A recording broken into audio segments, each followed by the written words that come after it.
on this week's edition of The Overtime. March Madness carries over into April with the Final Four coming to Phoenix. Then we will drop elevation to Submarine Rock in Sedona. And lastly, we recap the NAU Tennis Portland State match. All of that and more on this edition of The Overtime.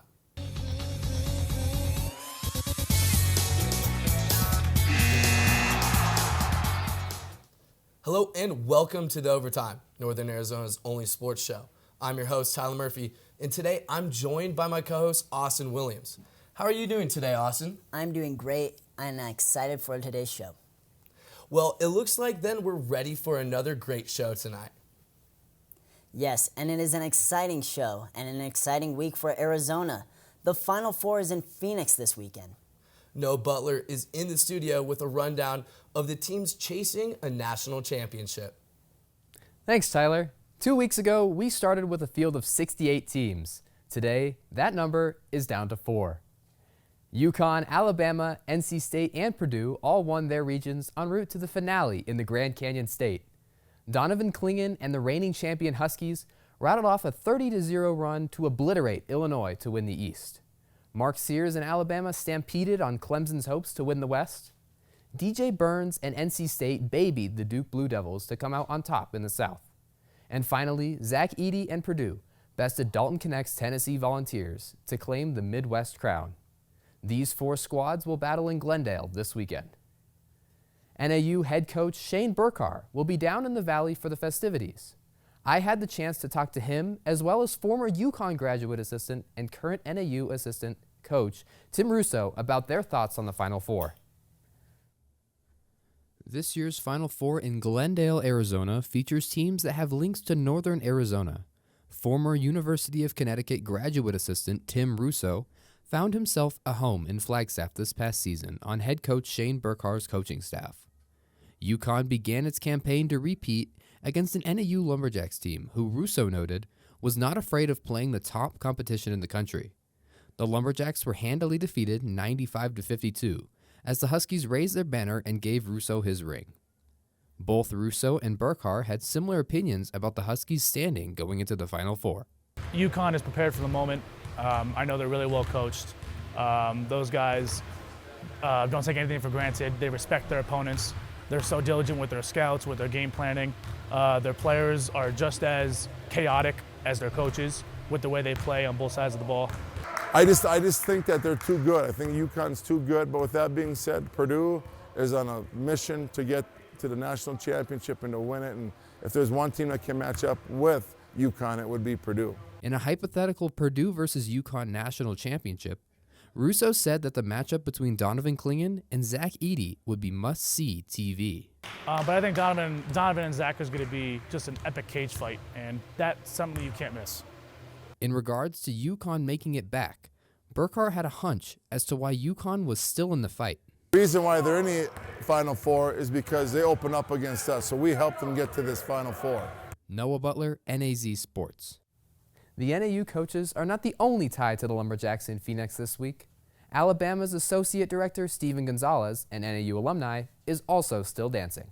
My time at Alabama has been great. It's been such a big blessing for my professional career, and I've been able to work a lot of events. I grew up watching and got to be a part of the #1 team in the country last year for Alabama basketball. I'll be a part of our NAZ Sports Final Four coverage team down in Phoenix this week, so it should be fun reconnecting with all the Lumberjacks. For now, stay tuned after the break for another Get Out There segment with Callie Clavery. Hey, can you chop the pineapple? Chop the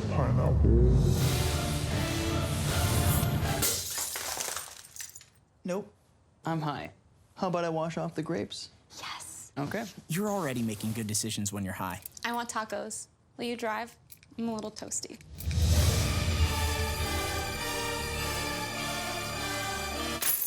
Nope, I'm high. Let's order in. Don't make an exception when it comes to driving. If you feel different, you drive different.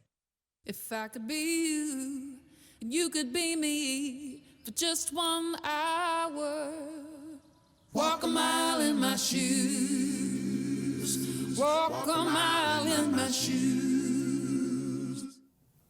Welcome back to The Overtime. Spring is a great time to get out and explore the outdoors. Sports reporter Callie Clavery visited the Red Rocks of Sedona last week. Thanks, Austin. I was able to check out one of Sedona's more hidden but majestic hikes, Submarine Rock. On this trail, there were amazing views. On this week's edition of Get Out There, we're here in the beautiful Sedona at Submarine Rock. Submarine Rock is an amazing hike for those visiting Sedona. The hike starts out as the Broken Arrow Trail, where it eventually leads to the Submarine Rock Trail, as well as other trail options for you to choose from. This hike comes out to 2.8 miles round trip. A hike like this is great for beginners due to its short distance and easy-to-follow trail with some rocky pathways and a small climb at the end to get to the top of the rock. But the view in the end is definitely worth the climb. This trail got its name due to the shape and location of the rock. This giant red rock sticks up from the ground with trees surrounding it from below, and it has two high points at each end of the rock, looking very similar to a submarine. Along the trail, you will come across amazing views of red rocks from above, a variety of trees and plants, and even a bat cave along the way.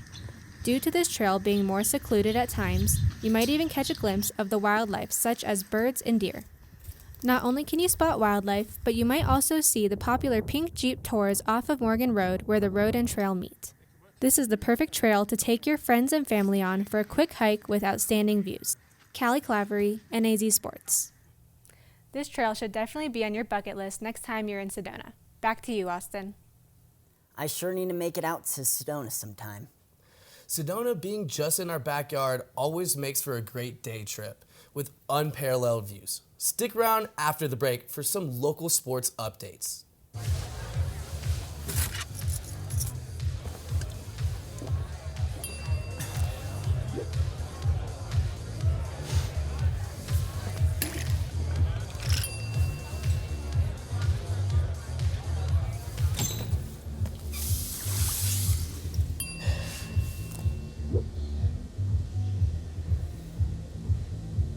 If you need to do something to feel okay to drive, you're not okay to drive. Don't drive buzzed. A single ember from a wildfire can travel over a mile. You can't control where it will land, only what happens before it does. Visit fireadapted.org to learn how to protect your community from wildfire. The NAU women's tennis team hosted Portland State Sunday, cruising to a 6-1 victory to notch their second conference win. The NAU women's tennis team got the win on Easter Sunday, completing a 6-1 victory over the Portland State Vikings. The day did not start well for the Lumberjacks as they lost the doubles point, continuing a season-long trend. Head coach Iwa Bogusz said the team needs to work on doubles as they only have 3 doubles points all season. Yeah, we've got some work to do, and part of it is just we need to get out there and swing freely and get the energy up like we did in singles, so that's our goal for the next time. Singles was a different story from doubles, as NAU claimed all 6 of the singles matches. NAU number 1 player Patricia Nieuwedomska was the first player to finish her match, winning 6-1, 6-1. Just minutes later, Valley native Ava Nyastani finished her match, getting a bagel, winning 6-0, 6-3. She said that it felt good to get a win under her belt.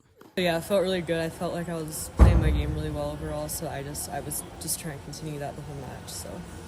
Number 4 player Dolave Tumtong would win her match, winning 6-1, 6-1. The Lumberjacks clinched the match by being the first to 4 once Ana Karen Guarina Campos got the job done, winning on court 2, 6-4, 6-4. 2 more matches were still going on, so they decided to finish them even though NAU had already won the match. Laura Dole gave NAU another point after winning a tiebreaker in the second set. Darina Shoshina would confirm that NAU would win all singles matches after she won 7-6, 6-3. This was the second win of conference play for the Lumberjacks as they moved their overall record to 5-10.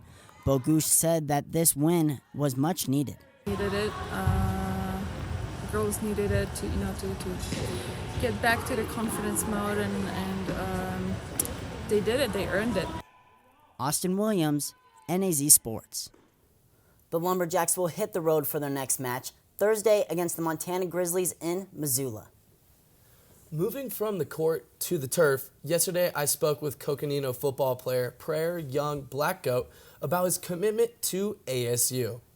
With football season right around the corner, one of Flagstaff's very own Coconino senior Prayer Young Blackgoat is gearing up to head 2 hours south to Phoenix to join the Arizona State University football program as a preferred walk-on at linebacker.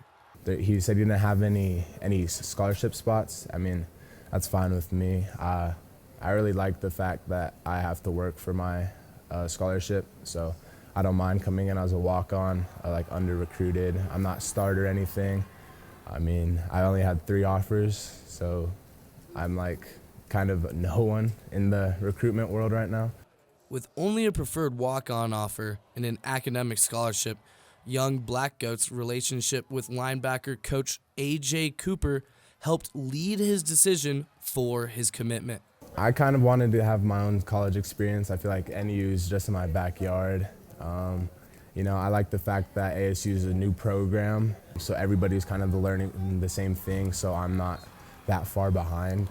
You know, Coach Cooper sees something in me, ASU sees something in me, and I'm ready to work. Prayer's mother, Heidi, believes that becoming a Sun Devil was the right decision to make for her son's athletic success. We're just super proud of him. It's a big deal for him to be given an offer, even if it's not a full scholarship for the first year.